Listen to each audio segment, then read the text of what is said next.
Alrighty guys, let's jump right into the video here. Welcome to High Quality Trades. In today's video, we will be going over the SPY, the QQQs, all of the Mag 7 stocks, AMD and AMAT. So let's start this video off here on the SPY's 4-hour time frame. So today is January 28th, and the most recent close of the SPY was 604.52. It reached a high of 605.37 and a low 597.25. It was positive 0.86% on the day. Alrighty guys, so what's the SPY currently doing? So after this big gap down we got on Monday, looks like we've recovered well. We've broken above the 599 resistance level and even the next resistance level of 602. So if the SPY wants to continue higher, I'd look for this gap to be filled tomorrow around the 606.93 level, and then we may even try for the 609 level. So if we do get a pullback though, I'd be looking for the 602 level to hold as support, or possibly the 599 level, before we then head maybe to fill this gap.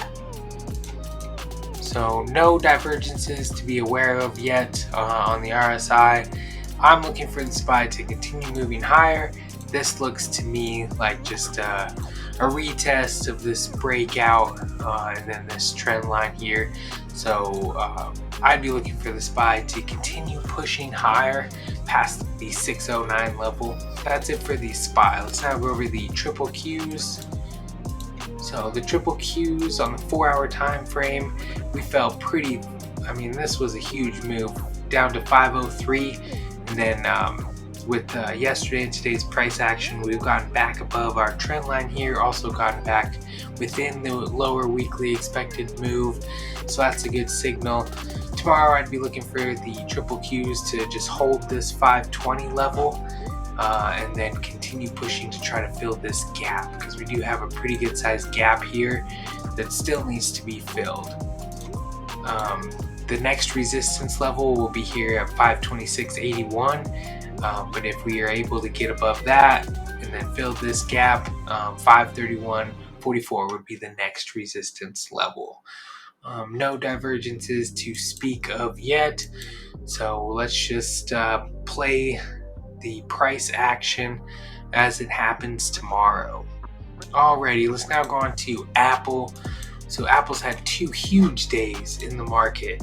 This is exactly what I was waiting for off of this bullish divergence here on the RSI, but I was not even expecting this to happen so quickly. So very cool. I hope some people were able to catch that move.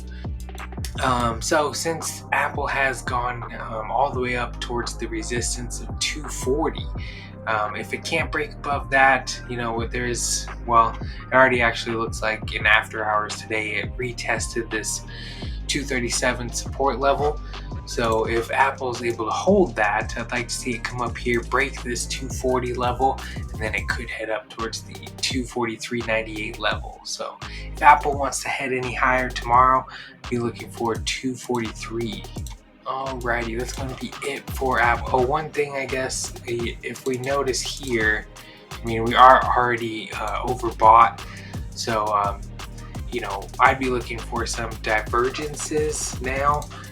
So say, price comes up here, we get some higher high, but the RSI manages to make a lower high, or even matching highs here, then that would be some bearish divergence, and I'd look for Apple to retrace back to the nearest support. So, okay, let's now move on to Facebook. So Facebook actually is breaking out of this rising wedge pattern.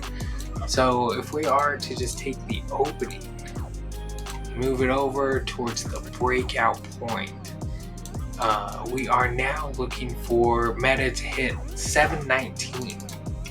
So it does have earnings coming up, I think tomorrow after hours. So if they beat on earnings, it is possible that Meta will make it all the way up towards 719.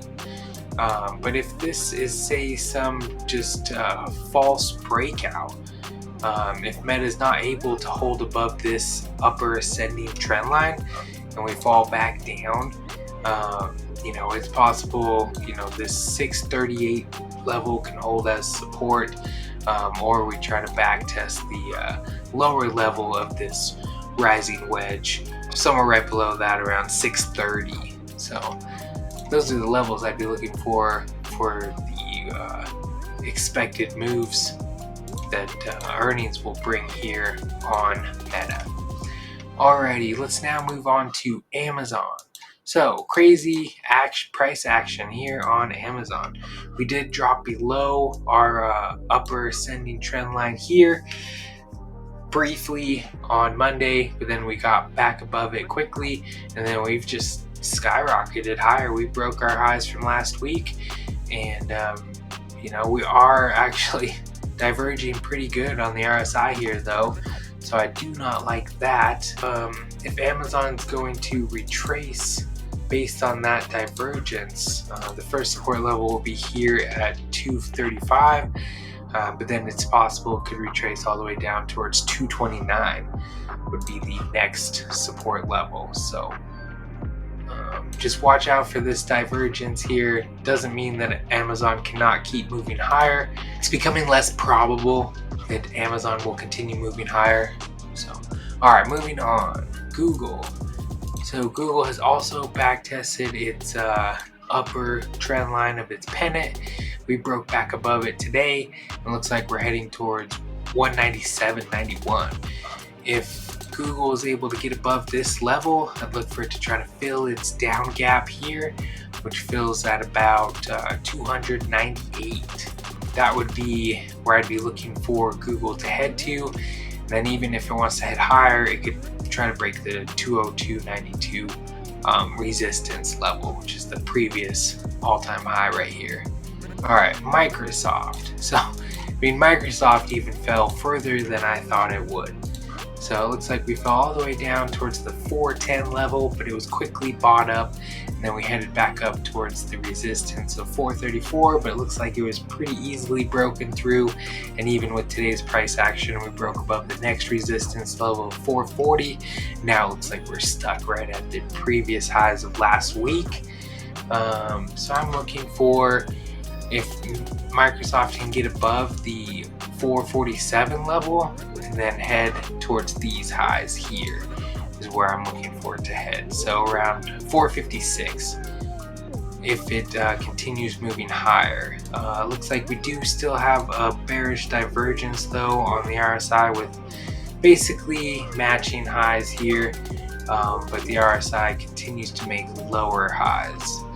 That may mean that we're going to get a retracement on Microsoft here, which would look, probably just retrace back to the nearest support. So that would be either 440 or the 434 level. All right, moving on to NVDA. So after NVDA fell like 17% on Monday, we have retraced looks like we've retraced a good $10. I'm still looking for it to at least try to fill the gap though up here at 136. So if NVIDIA is going to continue moving higher, I'd look for maybe some resistance here at 136. But if it's going to break this level, we could fill this gap. So it is possible that say NVIDIA heads up towards 141. That would be the next resistance level. Or that would be where it fills that gap completely. So move on to Netflix. Netflix just flagging out here. We do got a little bit of a pennant here. Depending on which way this one breaks, this one may be an easy trade. But I'd look for it to push higher and then try to retest these highs here around the 1006 level. So if we do see Netflix pushing higher tomorrow, I just look for maybe it to top out around the 1006 level. But if it breaks lower, it does have the previous all-time highs here as support, being that it's tested a couple times too. 939 level will probably hold as support. But yeah, even if it was to break the 939 level, then it'd probably head down towards 882. But let's go to Tesla.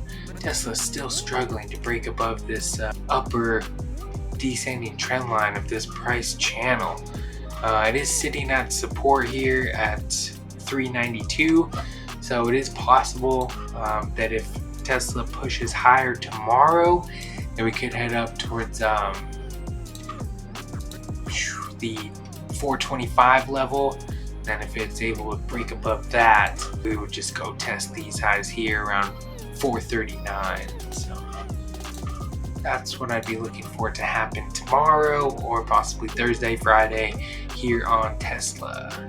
Okay, let's move on to AMD. So AMD actually on the daily time frame is still forming out a bullish divergence. We still haven't been able to take out this low on the RSI, so this one still is a buy to me. I know it looks like it's struggling. At least I would be looking for it to hold the 114 level and then head up towards 118 and then try to fill its gap eventually. I don't know if it'll be this week or next week though before it can fill that, and that's if this bullish divergence is going to play out. I'm still looking for the RSI to make it back up into the overbought territory here on AMD. So I'm not saying it can't go any lower, it still could, but just based on this bullish divergence, I'm waiting for it push to the upside. Anyways, let's move on. Our last one, AMAT. So after that bullish break on the weekly time frame, AMAT has fallen all the way down to retest this upper descending trend line. Right now it is holding as support. I'd be looking for the end of the week though to see if it can stay above the upper descending trend line here. And then if it is able to do that, I'd like to see it bounce, come fill this gap here. Well, actually it looks like all the way up here is where it would fill around the 185 level, which is also a resistance area. So I'd also be looking for AMAT to break above 185 and then head back up towards the 190, 195 level. We do have a pretty big down gap from like last Thursday and Friday, last Wednesday, which this will also need to be filled.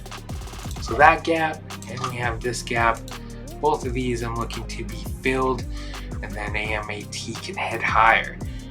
You know, falling wedges are usually bullish patterns, so when these break to the upside, you just take the opening here, and then they usually coincides towards the highs. So if with any luck, AMAT could head up towards all-time highs again around 255, but that's weeks to months out. So alrighty guys, that's going to be it for this video. Thanks for watching High Quality Trades. Don't forget to like and subscribe, and I'll see you guys in the next video.